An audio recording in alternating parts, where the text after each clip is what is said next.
Apa bedanya pemikir kritis dan pemikir bukan kritis? Nah, ini sebenarnya ya jawabannya tadi sudah dijelaskan di bagian slide sebelumnya tadi, bahwa kalau pemikir kritis itu dia mampu mencari informasi yang relevan, kemudian memisahkannya dengan informasi yang tidak relevan.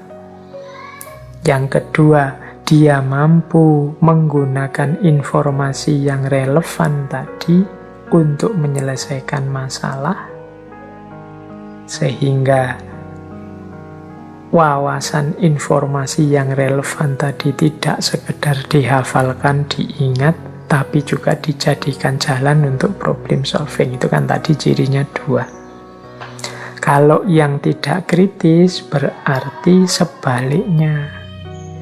Dia hanya pokoknya ada fakta, ada informasi, dikumpulkan semua. Semuanya dianggap sama pentingnya.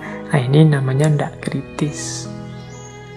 Kalau teman-teman nanti mungkin nulis skripsi, tesis, atau disertasi, kemampuan mencari informasi yang relevan ini penting.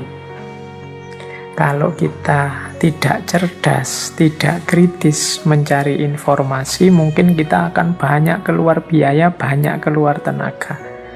Harusnya butuh data hanya 5, kita bisa mencari 10, 20. Karena kita tidak mampu menyeleksi sampai ketemu yang 5 tadi, akhirnya semua dikumpulkan saja. Nah, ini malah menyusahkan. Akhirnya kita keberatan dan nulisnya akhirnya lama, karena kita tidak pintar mencari dan memisah mana informasi yang relevan dan tidak relevan. Ini menunjukkan kita kurang kritis. Cirinya yang bukan kritis yang kedua adalah tidak melihat, menangkap, atau mampu mengolah masalah inti. Ya karena dia hanya menghafalkan fakta, menghafalkan informasi, akhirnya tidak mampu mengelola persoalan, tidak mampu menyelesaikan masalah. Bisanya kan cuma reseptif, menerima informasi, menerima wawasan dari yang lain. Nah, ini juga ciri kalau kita teorinya banyak, konsepnya banyak, hafal hikmah-hikmah di mana-mana, tapi tidak bisa kita terjemahkan dalam kehidupan sehari-hari untuk menyelesaikan masalah-masalah kita, kemungkinan kita memang kurang kritis. Nah, jadi kemampuan kritis ternyata penting. Ya, saya ingat ngaji filsafat kita ini sudah hampir 300 mungkin, ya sudah 290-an mungkin sekarang seri. Oh, itu kan sebagai sebuah informasi mestinya dia sudah sangat banyak, sudah meludak kemana-mana itu sebagai bentuk informasi. Tapi teman-teman sebagai pemikir yang kritis harusnya mampu memilah mana yang relevan, mana yang tidak relevan.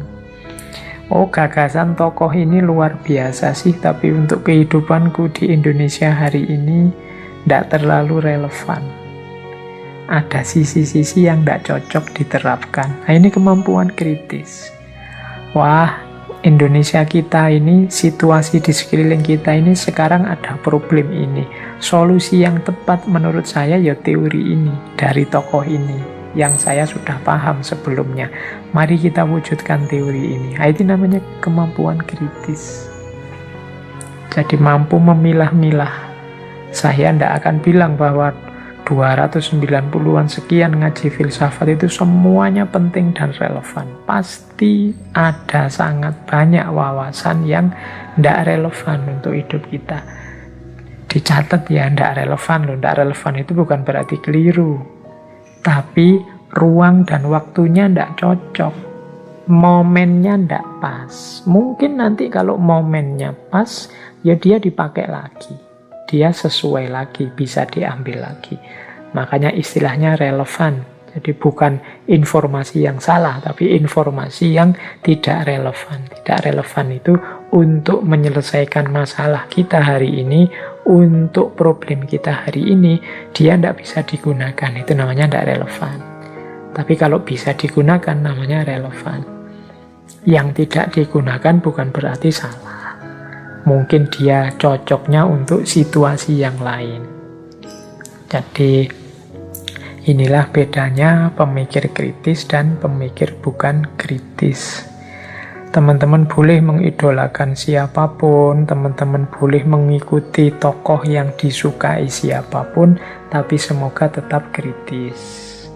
Kritis itu tadi kemampuan memilih data yang relevan. Kok ada dari tokoh yang saya kagumi, Pak, ini beberapa gagasannya tidak relevan dalam hidup saya. Ya, diingat-ingat saja, tidak relevan itu bukan berarti salah. Tapi gagasan itu untuk situasimu hari ini, saat ini tidak cocok. Kan itu saja. Mungkin besok kalau situasinya berubah, dia cocok lagi, sesuai lagi. Oke, jadi itu ya bedanya kritis dan tidak kritis.